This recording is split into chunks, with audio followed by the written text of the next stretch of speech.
Hey guys, अस्सलामुअलैकुम। कैसे हैं आप लोग। आज का हमारा जो टॉपिक है वो है 7.3.3 uses of respiration energy in the body of organism.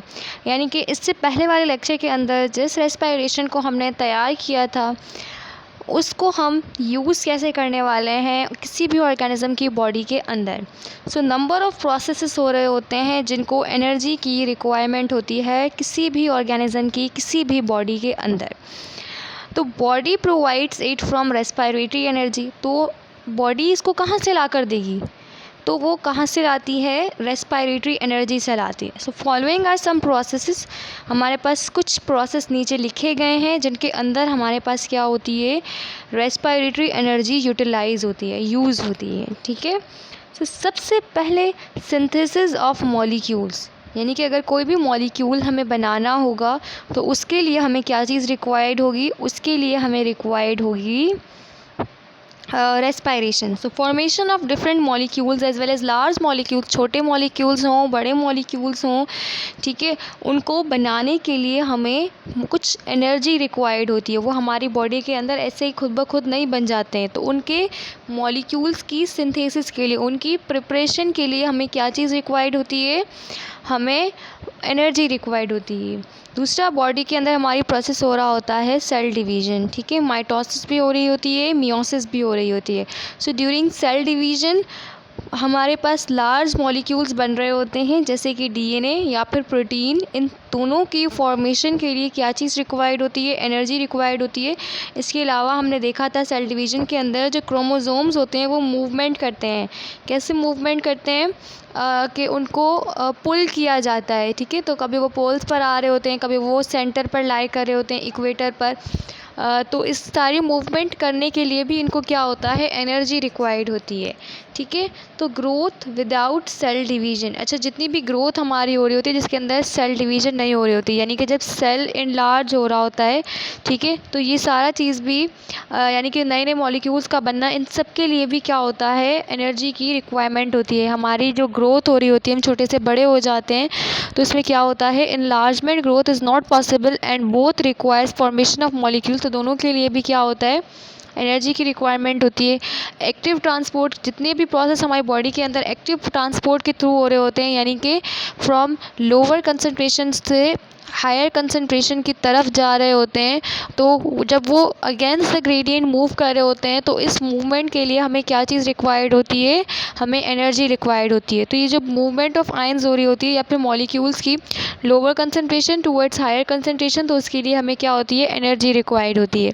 इसी तरह से जब हमारी बॉडी के जो मसल्स होते हैं वो कॉन्ट्रैक्ट करते हैं तो उसके लिए भी हमें मसल्स रिक्वायर्ड होते हैं, उसके लिए भी हमें क्या होती है, एनर्जी रिक्वायर्ड होती है। ठीक है, तो केमिकल एनर्जी कन्वर्ट हो जाती है काइनेटिक एनर्जी में, यानी कि हमारी जितनी भी एनर्जी रेस्पिरेटरी प्रोसेसेस के थ्रू हमें मिली है वो क्या हो जाती है, मसल्स को कॉन्ट्रैक्ट करवाती है, यानी कि काम करवाती है, मूवमेंट प्रोड्यूस करवा रही है, मसल्स के अंदर मोशन ला रही है, तो इसलिए हम उसे काइनेटिक एनर्जी कह रहे हैं। ठीक है, तो वो केमिकल एनर्जी किस में कन्वर्ट हो गई है, काइनेटिक एनर्जी में कन्वर्ट हो गई। इसी तरह से passage of nerve impulse, message of neurons is basically electrical signal moving long fibres of active transport requires energy.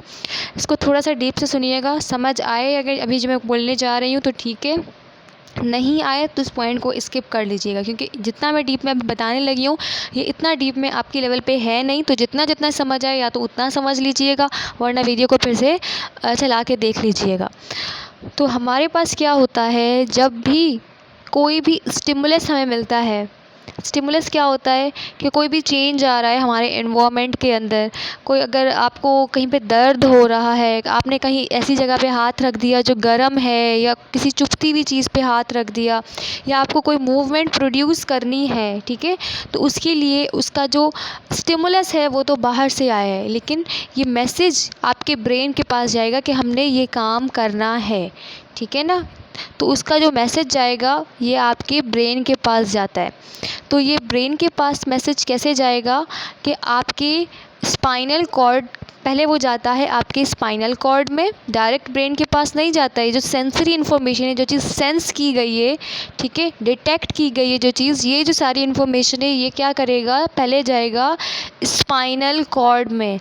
Spinal cord का भी हमारे पास दो हॉर्न सेल्स होते हैं, एक होते हैं एंटीरियर हॉर्न सेल्स और दूसरे होते हैं पोस्टीरियर हॉर्न सेल्स। एंटीरियर यानी कि आगे के हॉर्न सेल्स, पोस्टीरियर यानी कि पीछे के हॉर्न सेल्स। तो वो मैसेज एंटीरियर हॉर्न सेल से होते हुए afferent pathway, AFFERENT afferent pathway को फॉलो करते हुए, यानी कि सेंसरी पाथवे को फॉलो करते हुए ब्रेन की तरफ जाता है, ठीक है। और ब्रेन उसे पर्टिकुलर मैसेज बताता है, कमांड बताता है कि अब तुम क्या करो, उस गर्म जगह से या उस पेनफुल जगह से अपना हाथ क्या करो, हटा लो, ठीक है। तो वो जो आपको मैसेज दिया ब्रेन ने बनाकर, तो वो मैसेज डायरेक्ट मसल के पास नहीं जाएगा कि अपना हाथ यहाँ से मूव कर लो, वो जाएगा फिर स्पाइनल कॉर्ड के पास और अब जाएगा पोस्टीरियर हॉर्न सेल्स के पास, ठीक है। तो वो पोस्टीरियर हॉर्न सेल्स क्या करेंगे, आपका मैसेज मोटर न्यूरॉन्स के थ्रू लेकर जाएंगे, यानी कि मोटर पाथवे को या इफरेंट पाथवे को यूज़ करते हुए यहाँ पर हमारे पास कौन सी होती है, रूट होती है, आई गेस डॉर्सल रूट होती है या फिर वेंट्रल रूट होती है। दो रूट्स होती हैं हमारे पास। तो जब हमारे पास वेंट्रल रूट होगी यहाँ पर, तो वेंट्रल रूट के होते हुए जब पहले स्टिमुलस जब एंटीरियर हॉर्न सेल्स के पास गया था स्पाइनल कॉर्ड के, तब हमारे पास डॉर्सल रूट उसकी यूज़ हो रही थी, यानी कि पोस्टीरियर वाली रूट, लेकिन सेल्स कौन से थे, एंटीरियर थे। और अब हमारे पास पोस्टीरियर हॉर्न सेल्स होते हैं, तो यहाँ पर वेंट्रल रूट ही आ रही होती है। तो अब ये मैसेज जाएगा हमारे पास किसके पास, मोटर रिस्पॉन्स के पास, और इफरेंट फाइबर्स के थ्रू या फिर इफरेंट पाथवे के थ्रू, और मोटर रिस्पॉन्स जनरेट होगा, यानी कि आपके मसल्स वहाँ से हाथ हटा देंगे। तो थोड़ी सी डीप बात मैंने यहाँ पे कर दी है, अगर समझ आए तो ठीक है, बाकी यही बात इसके अंदर पूरी लिखी गई है, यानी कि बहुत शॉर्ट करके बताया गया। मैंने आपको इसके पूरा पीछे का जितना भी हमारे पास नर्वस कंट्रोल मैकेनिज़्म होता है मूवमेंट के पीछे, वो मैंने आपको बताया है। उसके बाद है maintenance of body temperature. So in higher animals body temperature is maintained at constant level. जितने भी हायर एनिमल्स होते हैं, जैसे कि एनिमल्स मतलब कि ह्यूमन बींग्स उसमें मोस्टली हायर एनिमल्स में आते हैं, और फिर जितने भी मल्टी सेलुलर लेकिन वाइड वैरायटी में मौजूद होने वाले जितनी भी स्पीशीज़ होती हैं वो हायर एनिमल्स में आती हैं। उनका जो बॉडी टेम्परेचर होता है वो वेरी नहीं करता है। अगर गर्मी है तो उनका बॉडी टेम्परेचर खुद ब खुद गर्म नहीं हो जाएगा, अगर ठंडा है बाहर मौसम तो वो खुद ब खुद ठंडा नहीं हो जाएगा। कोल्ड ब्लडेड ऑर्गेनिजम्स हम लोग नहीं है, तो हम लोग वार्म ब्लडेड एनिमल्स हैं। बाहर के टेम्परेचर के हिसाब से हम होम्योस्टेसिस का मैकेनिज़्म करते हुए हम क्या करते हैं, बॉडी को क्या कर रहे होते हैं, बॉडी का टेम्परेचर मेंटेन कर रहे होते हैं। अगर बाहर गर्मी है तो हमारा होम्योस्टेसिस मैकेनिज़्म क्या करेगा, वर्क करेगा, और हमारे बॉडी के टेम्परेचर को बाहर के टेम्परेचर से क्या करेगा, अगर बाहर गर्मी है यानी कि बाहर टेम्परेचर हाई है तो हमारा बॉडी का टेम्परेचर को मेंटेन करने की कोशिश करेगा, ताकि कुछ ऐसे मैकेनिज़म्स, कुछ ऐसे केमिकल प्रोसेस हमारी बॉडी के अंदर करवाएगा कि हमारा जो टेम्परेचर है वो मेंटेन रह सके, ठीक है। अभी मैंने हीमोस्टेसिस एक वर्ड बोल दिया था और फिर मैंने होम्योस्टेसिस बोल दिया, तो these are different terms. Haemostasis basically blood के अंदर हमारे पास, जब हम ब्लड कोआगुलेशन एंड हीमोस्टेसिस पढ़ रहे होते हैं, क्योंकि अभी फ़िलहाल आज पूरा दिन फिजियोलॉजी मैंने काफ़ी पढ़ी है, क्योंकि अभी नेक्स्ट वीक से मेरे पेपर्स हैं, तो इसलिए मेरे दिमाग में अभी वही चीज़ चल रही है। तो वो हीमोस्टेसिस बेसिकली वहाँ होता है। होम्योस्टेसिस वो मैकेनिज़्म होता है जिसके अंदर, जो कि मैंने आपको सारा समझाया अभी, तो यहाँ पे होम्योस्टेसिस काम कर रहा होता है, और होम्योस्टेसिस भी हमारी फिजियोलॉजी का हिस्सा है और पेपर में वो भी देना है। बाकी आपने करनी है दुआ। अच्छा जी, उसके बाद आ जाते हैं फोटोसिंथेसिस एंड रेस्पिरेशन के डिफरेंसेस के ऊपर, कि इन दोनों के अंदर डिफरेंस क्या है। तो फोटोसिंथेसिस वो प्रोसेस होता है जिसके अंदर लाइट एनर्जी को कन्वर्ट किया जाता है केमिकल एनर्जी को। कैसे करते हैं अभी हम इसकी डीप में नहीं जाएंगे, क्योंकि हम ये सब डिस्कस कर चुके हैं, अभी हम बिल्कुल एंडिंग पर हैं इस चैप्टर की। लेकिन रेस्पिरेशन के अंदर केमिकल एनर्जी को एनर्जी के अंदर कन्वर्ट किया जाता है, यानी कि एटीपी को प्रोड्यूस करवाया जाता है। इसी तरह से इट अकर्स इन क्लोरोफिल, यानी कि सारे ग्रीन पिगमेंट वाले ऑर्गेनिजम्स के अंदर ये हो रहा होता है, जैसे हमने प्लांट्स एल्गी वगैरह को देखा था। लेकिन रेस्पिरेशन सारे के सारे ऑर्गेनिजम्स के अंदर हो रही होती है। उसके बाद इट रिक्वायर्स लाइट, इसको लाइट होने इसकी ये सिर्फ लाइट की मौजूदगी में ही हो सकता है, यानी कि फोटोसिंथेसिस होने के लिए लाइट की रिक्वायरमेंट है, जबकि हमारे पास रेस्पिरेशन के लिए लाइट की सोर्स होना, उसकी रिक्वायरमेंट होना ज़रूरी नहीं है। इसी तरह से फोटोसिंथेसिस क्लोरोप्लास्ट में होता है, जो कि एनर्जी को ट्रैप करने वाला, लाइट को ट्रैप करने वाला और एक स्टोरेज ऑर्गेनेली है। इसी तरह से हमारे पास जो रेस्पिरेशन है ये हमने मोस्टली देखा था, ये कहाँ पर हो रहा था, इसका सेकेंड और थर्ड लेवल, यानी कि क्रेब्स साइकिल जैसे citric acid cycle and electron transport chain हमने कहा था, ये दोनों कहाँ पे हो रहे थे, माइटोकॉन्ड्रिया में हो रहे थे, जिसमें से क्रेब्स साइकिल मैट्रिक्स में हो रहा था माइटोकॉन्ड्रिया की, और क्रिस्टी में हो रही थी इलेक्ट्रॉन ट्रांसपोर्ट चेन माइटोकॉन्ड्रिया की। हालांकि जो हमारे पास ग्लाइकोलाइसिस है, जो कि हमारे पास फर्स्ट स्टेप है रेस्पिरेशन का, वो हो रहा था क्लोरोप्लास्ट में। तो उन्होंने ब्रॉडली लिखी हैं चीज़ें, डीप में नहीं लिखी हैं।